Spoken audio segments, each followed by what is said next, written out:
Lectura de la profecía de Oseas. Esto dice el Señor: vuelve, Israel, al Señor tu Dios, porque tropezaste por tu falta. Tomad vuestras promesas con vosotros y volved al Señor. Decidle: tú quitas toda falta, acepta el pacto. Pagaremos con nuestra confesión. Asiria no nos salvará. No volveremos a montar a caballo y no llamaremos ya nuestro Dios a la obra de nuestras manos. En ti el huérfano encuentra compasión. Curaré su deslealtad. Los amaré generosamente, porque mi ira se apartó de ellos. Seré para Israel como el rocío, florecerá como el lirio, echará sus raíces como los cedros del Líbano. Brotarán sus retoños, y será su esplendor como el olivo, y su perfume como el del Líbano. Regresarán los que habitan a su sombra, revivirán como el trigo, florecerán como la viña. Será su renombre como el vino del Líbano. Efraín, ¿qué tengo que ver con los ídolos? Yo soy quien le responde y lo vigila. Yo soy como un abeto siempre verde. De mí procede tu fruto. ¿Quién será sabio para comprender estas cosas? Inteligente para conocerlas. Porque los caminos del Señor son rectos. Los justos los transitan, pero los traidores tropiezan en ellos. Palabra de Dios. Te alabamos, Señor. Yo soy el Señor, Dios tuyo, escucha mi voz. Yo soy el Señor, Dios tuyo, escucha mi voz. Oigo un lenguaje desconocido. Retire sus hombros de la carga, y sus manos dejaron la espuerta. Clamaste en la aflicción y te libré. Yo soy el Señor, Dios tuyo, escucha mi voz. Te respondí oculto entre los truenos. Te puse a prueba junto a la fuente de Meribá. Escucha, pueblo mío, doy testimonio contra ti. Ojalá me escuchases, Israel. Yo soy el Señor, Dios tuyo, escucha mi voz. No tendrás un Dios extraño, no adorarás un Dios extranjero. Yo soy el Señor, Dios tuyo, que te saqué de la tierra de Egipto. Yo soy el Señor, Dios tuyo, escucha mi voz. Ojalá me escuchase mi pueblo y caminase Israel por mi camino. Los alimentaría con flor de harina, los saciaría con miel silvestre. Yo soy el Señor, Dios tuyo, escucha mi voz. Señor Jesús, tú tienes palabras de vida eterna. Convertíos, dice el Señor, porque está cerca el reino de los cielos. Señor Jesús, tú tienes palabras de vida eterna.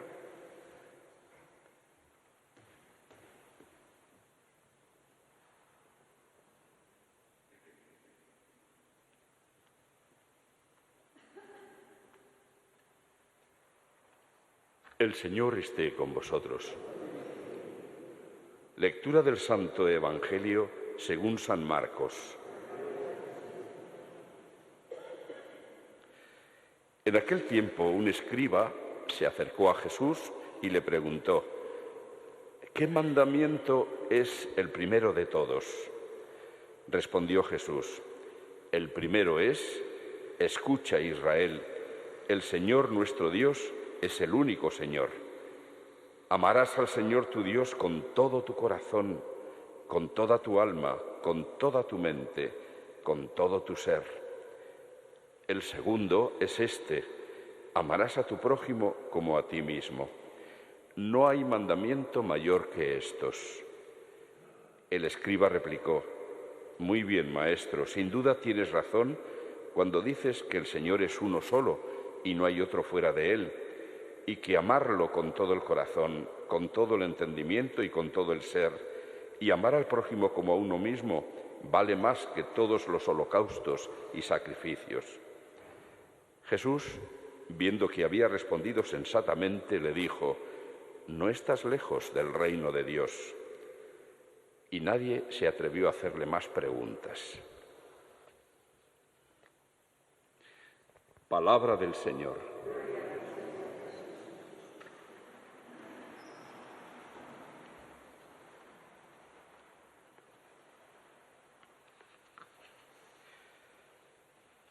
Hemos repetido, después de escuchar la primera lectura. Yo soy el Señor Dios tuyo, escucha mi voz. Es ciertamente lo que nos quiere decir el Señor hoy, todos los días de la Cuaresma y todos los días de nuestra vida. Yo soy el Señor Dios tuyo, escucha mi voz. Esa llamada a escuchar a Dios se produce continuamente. La mismísima llamada a la conversión, que tan frecuentemente estamos escuchando en estos días, es eso, una llamada a escuchar su voz. Más aún, es una llamada a acercarnos, a meternos en la intimidad de Dios. De hecho, ya desde el miércoles de ceniza escuchamos las palabras del profeta Joel, que decía el Señor por medio del profeta: convertíos a mí con ayuno, con llanto, con lutos, convertíos a mí. Hoy hemos escuchado en labios de otro profeta, el profeta Oseas, lo que dice el Señor: vuelve, Israel, al Señor tu Dios, porque tropezaste por tu falta. Vuelve al Señor, convertíos a mí. La conversión no es, por lo tanto, simplemente un dejar de cometer este o aquel pecado, reformarnos en este defecto, hacer algo más de penitencia, si es que hacemos algo, y cosas así. Por supuesto que todo eso puede ayudar, pero la llamada a la conversión es una llamada a echarnos en los brazos de Dios, a dejar que Él nos dé, como al hijo pródigo que vuelve a casa, a la casa del Padre, dejemos que Él nos abrace y nos cubra de besos. Acercarnos a Él, a su persona. Más aún, la conversión consiste en poner en práctica los mandamientos, los dos mandamientos fundamentales que Jesús resalta en este su diálogo con el maestro de la ley. En este caso, el maestro va bien intencionado, no le pone una pregunta trampa, simplemente le pregunta cuál es el mandamiento principal.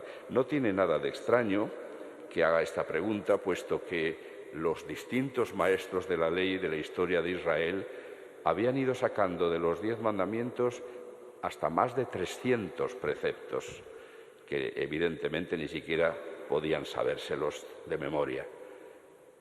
Y entre toda esa maraña de leyes no era fácil, quizá, descubrir qué era lo esencial, lo más importante. Y Jesús, citando no el texto que escuchábamos el domingo pasado, donde escuchábamos la proclamación de la ley del Señor, los 10 mandamientos en el monte Sinaí, a Moisés, sino le contesta con una elaboración de ese mandamiento que posteriormente va a ir evolucionando. Y en el Deuteronomio está recogido, como se lo hemos escuchado a Jesús, que por cierto es la fórmula de oración que repiten varias veces al día los judíos piadosos. Ese: escucha, Israel, el Señor nuestro Dios es uno solo, y amarás al Señor con todo el corazón, con toda el alma, con todas tus fuerzas, con todo tu ser. En lo que escuchábamos el domingo, el Señor, diríamos, reclamaba ser el único Dios. No te harás otros dioses o ídolos frente a mí, porque yo, el Señor, soy el Dios que te ha sacado de la esclavitud en Egipto. Este es el que va a ser tu Dios, yo, el Señor, tu Dios. Pero ya se habían dado cuenta de que no bastaba con, diríamos, tributarle culto solo a Él. Más que darle culto, hay que ir más lejos. Amarás al Señor tu Dios. Y no un poquito, y no a ratos, no dedicándole las sobras de nuestro tiempo. Eso no es amar a Dios con todo el corazón, con toda el alma y con todas las fuerzas. no obedeciéndole de vez en cuando y algunas cosas las que nos cuestan menos trabajo, no, poniéndole su voluntad por delante de la nuestra. Eso es el amor a Dios sobre todas las cosas. Un amor a Dios que en nuestro caso suele ser muy roñoso, muy roñoso. Le amamos poquito, en muchas ocasiones nada. Y es importante que tomemos nota de ello, que nos demos cuenta, porque si no nos damos cuenta, difícilmente vamos a corregirnos. Se trata de volvernos a Él, todo nuestro ser, toda nuestra vida centrada en el que nos ama más que a su propia vida. El que nos ama hasta el extremo y por eso nos ha entregado a su Hijo. Y es el Dios que nos pide, como si fuera un mendigo, que estemos con Él, que le queramos, que nos relacionemos con Él porque Él nos quiere como a hijos. Pienso que si nos adentráramos en serio en la visión del Padre Celestial que nos da Jesús, simplemente en la parábola del Hijo Pródigo, nos daría vértigo ver y descubrir cómo es ese amor de Dios que para nosotros es incomprensible, porque un padre a quien un hijo de este mundo le hiciera una faena como la que cuenta Jesús en esa parábola, no sé yo si sería capaz de estar todos los días saliendo al camino a ver si vuelve mi hijo. Estaría resentido con él seguramente porque le había hecho esa faena, ese desprecio de pedirle la herencia antes de morir para fundírsela después encima de mala manera. Difícilmente habría un padre que pueda reaccionar así. Pero ese es Dios. Y ya digo, cuando vuelve el Hijo, es lo único que le importa, es la alegría de su corazón. Lo abraza y lo cubre de besos. A mí me impresiona muchísimo esa reacción del Padre con el Hijo que vuelve a casa. Y es que ese es el arrepentimiento, el volver a casa, el volver al Padre. Esa es la conversión, volver a la casa del Padre para no irse nunca más, tratando de no meter la pata. Pero se trata sobre todo de volver al Padre, de dejar que sea Él el centro de nuestra vida. Es por ahí por donde van los caminos de una auténtica conversión, es el camino que han seguido todos los santos. Cuando su conversión se ha producido de esta manera, entonces Dios es el centro de todo y por eso están a disposición de lo que el Señor quiera, como nuestra Madre, la Virgen. Aquí está la esclava del Señor, hágase en mí según tu palabra. ¿Eso es la conversión? Aquí está mi persona, mi vida, mi tiempo, todo para ti, Señor, lo que tú quieras de mí. Evidentemente no es una respuesta que nos sea fácil dar, se tiene que producir esa conversión. Pero para que se produzca esa conversión, primero tenemos que enamorarnos de Dios. Y para enamorarse de Dios hace falta ver, descubrir, saborear, experimentar todo el amor que Dios nos tiene. Y es entonces cuando, como una respuesta, surge nuestro amor a Él.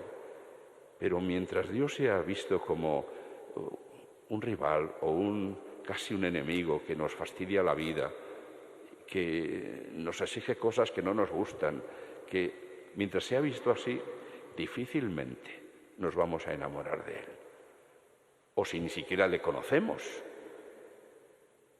Para conocer a Dios hay que tener experiencia de Dios y por lo tanto hay que relacionarse con Él, meditar sobre sus palabras, a través de lo que le escuchamos, descubrir quién es Él, cómo es su corazón, cómo son sus sentimientos para con nosotros. Y esto es lo que nos descubre Cristo en su revelación del Padre, porque solo Él conoce al Padre y por lo tanto es el único que nos lo puede dar a conocer.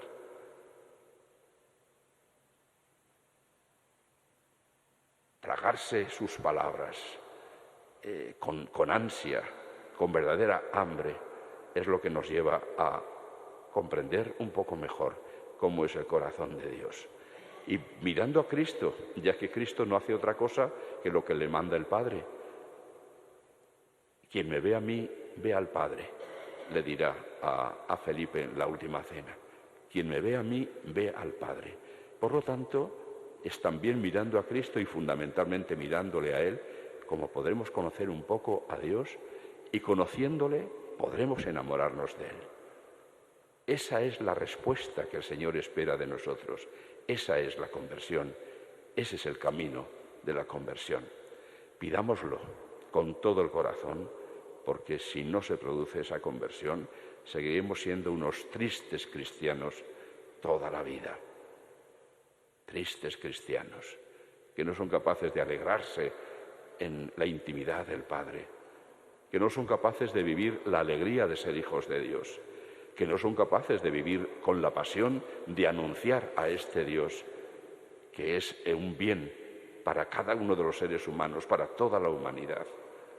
Nunca seremos misioneros si no está en nosotros ardiendo el amor por Dios.